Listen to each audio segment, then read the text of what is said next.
படத்தோட ஸ்டார்ட்டிங்ல ஹீரோ ஒரு பெரிய போலீஸ் அதிகாரி இருக்காப்புல. இருக்கும்போது அவரு ஒரு கோல்டு மெடலிஸ்ட்.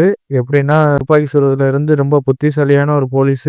கிட்டத்தட்ட ஏகப்பட்ட கேஸ் எல்லாம் நீட்டா அசால்ட்டா சால்வ் பண்ணிட்டு போயிட்டே இருப்பாப்புல. போயிட்டு இருக்கும்போது ஹைதராபாத்ல ஒரு ஸ்டேஷன் ஒன்று இருக்கு. அந்த ஸ்டேஷனுக்கு புதுசா ஜாயின் பண்ணுவாப்புல. ஜாயின் பண்ணும்போது ஒரு கேஸ் ஒன்று அவருக்கு வந்து மாட்டேன் என்னன்னா, ஒரு குறிப்பிட்ட தேதியில கொள்ளைக்காரர்களுக்குலாம் ஒரு வீட்டுல போய் நகையெல்லாம் திருடிட்டு போறானுங்க. அது யாரு எவருன்னு ஒரு பக்கத்துல விசாரிக்கும் போது ஹீரோ ஒரு பக்கத்துல தெரிய வருது யாருன்னா, அமாவாசை அன்னைக்கு தான் கொள்ளையடிக்கிற அந்த திருடர்கள் யாரு எவருன்னு ஒரு பக்கத்துல விசாரிக்கும் போது, இந்த ஒரு படத்துல ஹீரோயினி ஒருத்தர் இருப்பாங்க. வீட்டுக்குள்ள புகுந்து கொள்ளையர்கள் எல்லாமே ரேப் பண்ணிடுறாங்க. ரேப் பண்ணது அப்புறம் நம்ம ஹீரோ ஒரு பக்கத்துல இருந்து டென்ஷன் ஆகி இதெல்லாம் யாரு பண்றா எவர் பண்றா அப்படின்னு சொல்லிட்டு ஒரு பக்கத்துல வந்து கேஸ் எடுக்கிறாப்புல. எடுக்கும்போது அவருக்கு அதுல ஏகப்பட்ட திடுக்கிற தகவல்லாம் வருது. ஏன்னா எப்படி அமாவாசை அன்னைக்கு திருடுற அந்த கும்பல் யாரு அப்படின்னு சொல்லிட்டு அந்த ஹீரோயினி எதுக்கு இவங்களாம் ரேப் பண்ணாங்க வச்சாங்க அப்படின்னு அவர் ஒரு பக்கத்துல விசாரிக்கும் போது அதுல ஏகப்பட்ட எப்படி அரசியல்வாதியில இருந்து பெரிய பெரிய பிசினஸ் மேன்ல இருந்து இதெல்லாம் யார் பண்றா எவர் பண்றா அப்படின்னா இது விசாரணையில தெரிய வருது. இது யார் பண்ணா எவர் பண்ணாலும் நம்ம ஹீரோ வந்து களம் இறங்கி இந்த ஒரு கேஸை முடிச்சாரா இல்லையா, அதே இந்த ஒரு படத்தோட கதையா இருந்துச்சு.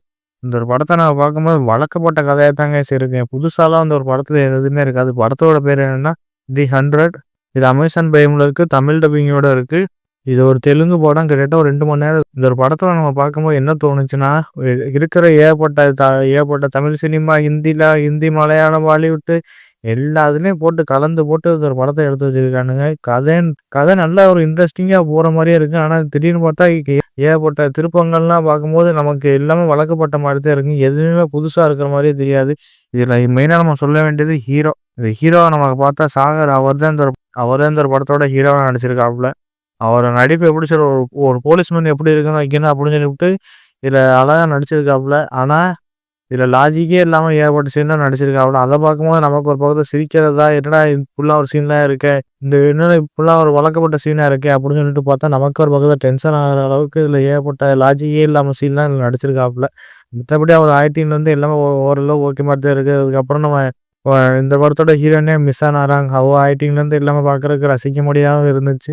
நம்ம ஹீரோயினி ஒரு பக்கத்துல ரேப் பண்ணிடுறாங்க. இது யார் எவருன்னு ஒரு பக்கத்துல விசாரிக்கும் போது நம்ம ஹீரோவுக்கும் ஹீரோயினி ஒரு பக்கத்துல பழக்க லவ் வந்துடுது. இது ஒரு கதையா அப்படின்னு சொல்லிட்டு நமக்கு ஒரு பார்க்க தோணுச்சு. மித்தபடி நம்ம ஹீரோயினி ஆக்டிங்ல இருந்து எல்லாம் பார்க்கறதுக்கு ரசிக்க முடியாத இருந்துச்சு. கதையை நல்லா நீட்டா அழகா கொண்டு போயிருக்கலாம். ஆனா இது எப்படி சொல்றது, நம்ம ஹீரோ வந்து செம்ம பிரில்லியண்டா இருக்காப்புல. அதை வச்சு இது ஏகப்பட்ட விஷயம்லாம் அவர் கண்டுபிடிக்கிறதெல்லாம் பார்க்கும்போது நல்லா ரசிக்க முடியாத இருந்துச்சு. மித்ததெல்லாம் பார்க்கும்போது நமக்கு எல்லாமே போரிங்கா இருக்கிற மாதிரி தான் இருக்குங்க. வேற எதுவுமே சொல்ற அளவுக்கு இல்லை.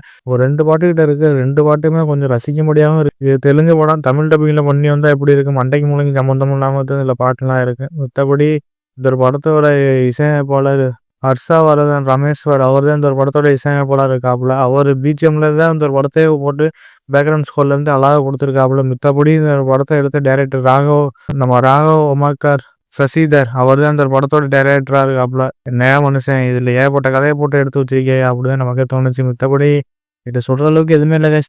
மித்தபடி இந்த படத்துல தமிழ் டப்பிங் மட்டும்தான் மெயினா இருந்துச்சு. மித்தபடி கதைலாம் இந்த ஒரு படத்துல எதுவுமே இல்லை கைஸ். ஒரு ஒன் டைம் வாட்ச் பண்ணி பார்க்கலாம். கண்டிப்பா ஃபேமிலியோட தாராளமாக உட்காந்து ஒரு வாட்டியோட பார்க்க முடியாது. ஏன்னா வழக்கப்பட்ட நீங்க போர் அடிச்சா அந்த ஒரு படத்தை ஒன் டைம் வாட்ச் பண்ணி பார்க்கலாம் கைஸ். வேற சொல்ற அளவுக்கு இந்த ஒரு படத்துல எதுவுமே இல்லை.